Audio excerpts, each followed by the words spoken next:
Well done to Oxford United. That's 3 wins on the spin for the Yellows. A really impressive away performance this afternoon at Oakwell. I think the difference between the two sides was that when Barnsley came forward, you weren't worried for Oxford United at all. They kept a really strong defensive resilience about them and really sparkled on the counter-attack.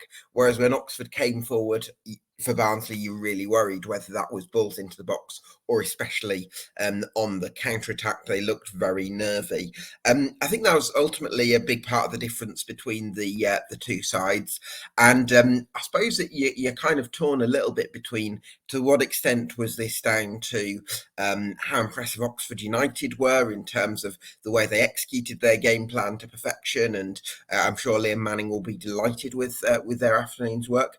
And also the issues at Barnsley. And I suppose it's the issues for Barnsley that are kind of at the forefront of my mind because I think there's a lot of conversation around this. I tweeted afterwards that Barnsley weren't horrendous this afternoon, but there are a number of issues that mean they're a little bit weaker than last season in lots of different departments, and they've had a cumulative effect. And I think they need addressing. Lots of Barnsley fans would go the other way and say horrendous was the word for today, and I can kind of understand it. But I just wanted to sort of paint a picture as to why I think the solutions to Barnsley's problems this afternoon may be a little bit simpler than perhaps you might think. So the first thing I think would be that, first of all, Barnsley need a defensive linchpin, someone that you can rely on, someone that's going to be a dominant presence when the ball comes into the penalty area. And Robbie Cundy's currently out injured. I'm not sure when his return date is, but I feel from what Cambridge United fans have said about him previously, he's someone who, a meteor comes into the box, he heads it away. So if Robbie Cundy comes back into the Barnsley side and becomes that aerial dominator, someone that organises the defence and really hits the ground running, I think that's a huge factor because I don't know that Liam Kitching can be the person who provides the defensive stability in the absence of Mads Anderson and even Bobby Thomas to an extent, because he seemed to struggle a little bit with that responsibility. Obviously, you've got to criticise Liam Kitching for his own individual performance because it really was short of the required standard, especially when he's a senior player and Tarn needed him to step up.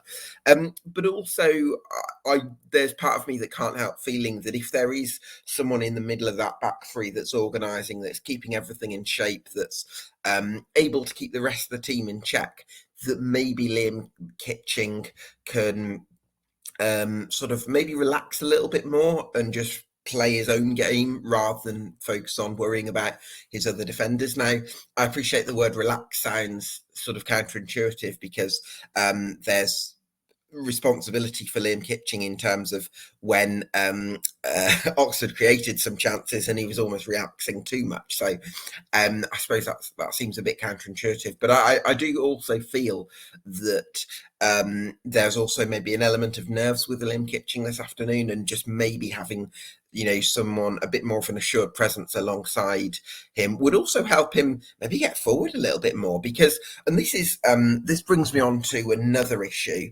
and I think it feeds into the performance of Nicky Cadden that I think sort of epitomises where Barnsley are at. Because for me, Nicky Cadden this afternoon individually was a 5 or 6 out of 10, but I think that his performance could very easily be elevated into a 7 or 8 out of 10 with one or two tweaks, one of which would be the introduction of Robbie Cundy, allowing Liam Kitching to focus on playing his own game a little bit more and making those overlapping runs, which we saw last season, and joining in with Nicky Cadden. Another sort of component of the sort of Nicky Cadden equation, which I think is symbolic of the wider situation at Barnsley, is I think Herbie Kane was asked to do the sitting role, and I don't think it's his natural game. Now, maybe circumstances have dictated that without Luca Connell, Barnsley simply do not have a sitting midfielder. But the problem you have is I don't think Herbie Kane suits that sitting role one bit, because He doesn't have the legs to scuttle about the pitch the way Luca Connell did and defend against transitional attacks and patrol things as he did so brilliantly last season. But also, I think what you get with Luca Connell, excuse me, is the ability to turn under pressure and ping the ball to the other flank.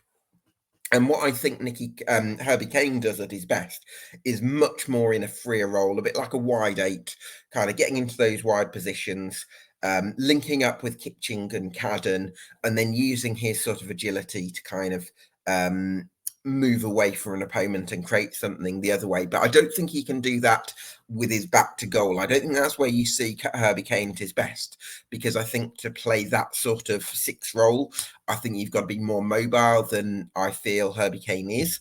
But you put Luca Connell back in, you free up Liam Kitching by having a defensive linchpin in place.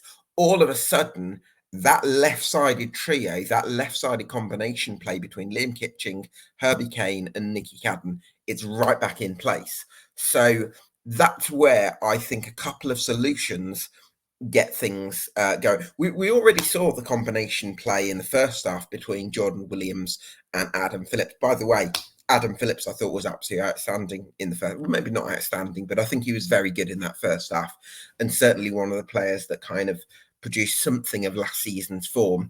And there was a moment quite early on where Jordan Williams and Adam Phillips produced a lovely passage of play, and Williams was able to pick out Phillips's run, and they had that telepathic understanding, which I think can be a real strong point.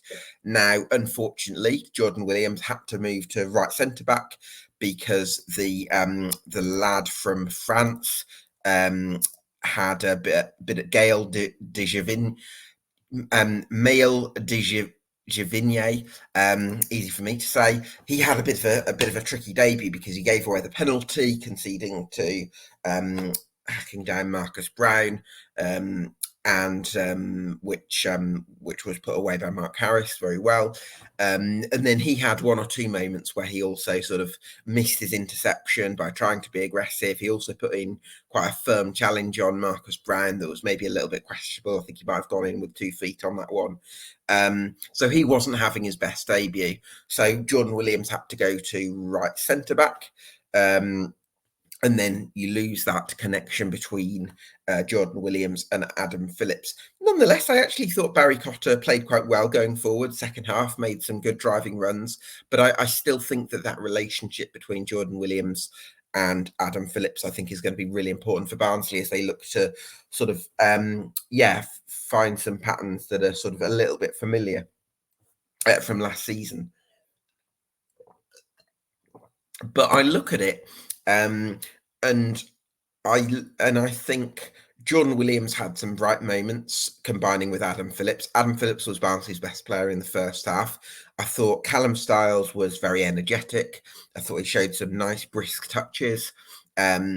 I thought Nicky Cadden did reasonably well as an individual and managed to dig out some crosses from difficult situations when he didn't have the same support that we saw him get last season. Herbie Kane was in the wrong position. I think you free him up. I think he can create. Barry Cotter, did I mention, put some good deliveries in, made some strong runs. I don't look at this Barnsley team and think, where on earth is the creativity? I think there's different... how do I sort of phrase this?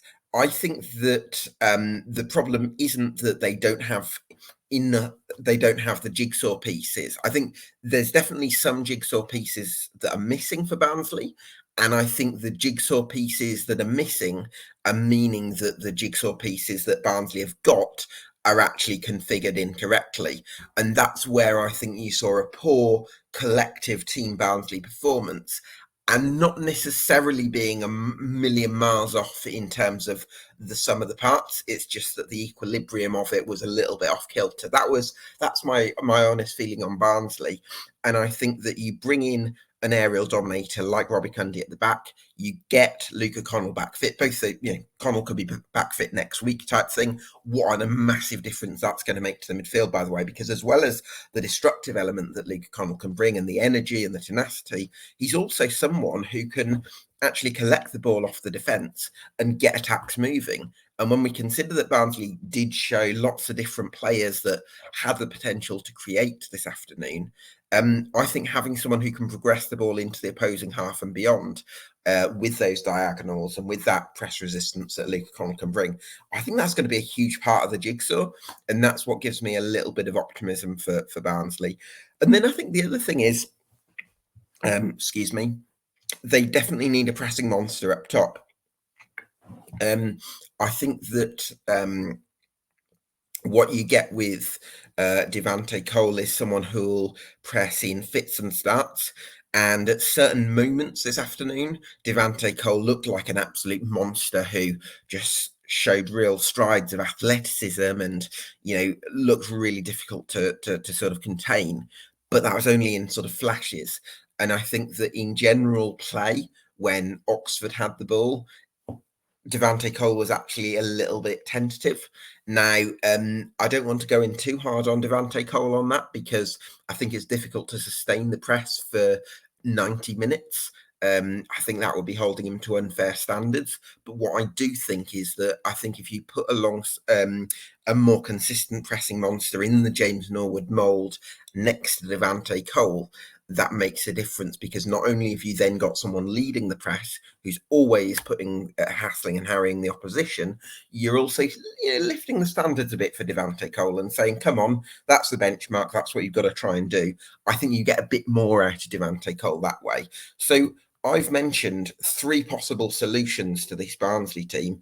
Defensive linchpin who can organise and head balls out of the box, which I think Robbie Kennedy could do, bring Luca Connell back in, and bring in a pressing monster who's ideally quite experienced. Now, those are 3 pretty achievable solutions for Barnsley. To say that there's still 12 days left of the window, I think those 3 things. I think you sort out those 3 areas. I think you solve a lot of the problems. Now, I think the 4th thing for Barnsley would be the question mark over Neil Collins, whether he can be replace what Michael Duff did, because I think that's a big question mark. Because Michael Duff I regard as a Premier League caliber manager. I think if he'd done what he's done over the last 5 years in Germany, for example, he'd be managing in the Bundesliga, probably in the Europa League by now. But because it's in England, where we're less. We're more hesitant about headhunting managers at an earlier stage. He's really had to wait his turn. So I can kind of understand why he did take that move to Swansea, even though I understand why Barnsley fans were annoyed by it. Can Neil Collins replace what Michael Duff did? I think that's a huge ask, to be honest, despite the work that Neil Collins did at Tampa Bay Rowdies. And I think it's important for Barnsley fans to be patient with Collins. But I think the frustration for me would be Barnsley had this period. They'd gone 2 goals behind in the second half. When obviously Cameron Brannigan had put away the penalty, and then there was a Jordan Williams own goal after another good sort of counter-attack where I think Liam Kitching was caught out.